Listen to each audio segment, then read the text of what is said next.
But as a father who loves his son and who is more knowing in the ways of the world, I had to do this to protect my boy.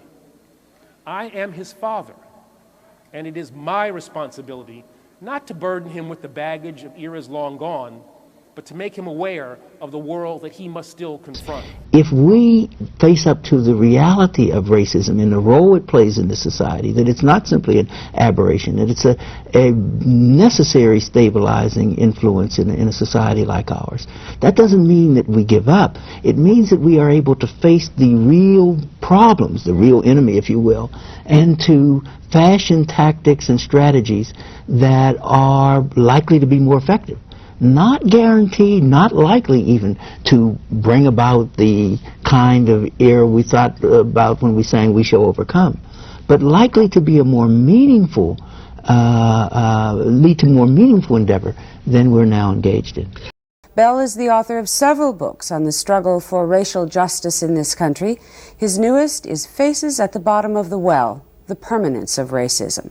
Hello and welcome. Thank you very much. Why is racism so indestructible? Racism is an important stabilizing function, serves a stabilizing function in a society that is built on property. And in a society where a great many whites don't have any property to speak of, certainly don't have as much as those on the top, what this society has given them from the time of slavery to the present is a sense of property in their whiteness, that their skin color enables them to somehow identify and live vicariously the lives of those on the top, as also through the soap operas and the tabloids and the hopes through the lotteries, and to feel superior to blacks who, whatever their status, are deemed on the bottom. The willingness to use race as a detour, as a change of focus away from where the real issues are, has been, that's how slavery got started. Those able to afford slaves were able to convince those whites who could not afford slaves that somehow, even though the presence of slaves meant that the rest of those whites were always going to be in a disadvantaged economic position, that they needed to stay together to avoid, to fight off the slave revolts and all the rest. And we have the same thing today with affirmative action and some of those policies, don't we? So there was no white race, but in the colonies of what would become the United States, what did we see in the 1660s, 1670s? We began to see that Africans of indentured servant status realized, as did the white indentured servants, the Europeans who hadn't even been called white yet, that they had a lot of things in common, like the fact that they were all getting their clock cleaned by the elite.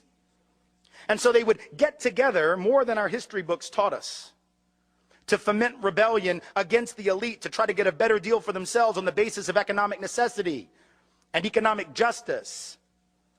And what did the elite do? When you see that you're outnumbered by black and white folks who are penniless, landless, peasants, you have to do one of two things. You either have to kill them all, but you can't do that because who's going to work? Rich folks weren't going to. So you can't kill them, but you can co-opt them. And so the elite in Virginia, for example, in the colony, begins to give certain carrots to people of European descent, saying things like, we're going to let you own a little land. Not much, but just a little. And we're going to get rid of indentured servitude. Now you're free labor. And by the way, once you're free labor, you get 50 acres of land. Just because you're free labor, see? So we're going to cut you in on this deal. We're going to let you enter into contracts. We're going to let you testify in court. And here's the best of all. We're going to put you on the slave patrol to keep those people in line, right? The idea was you're still going to get your clock cleaned. We still don't like you. We still aren't going to really empower you or change your economic subordination. But we're going to make you honorary members of this team, and you're going to help us keep those other people down.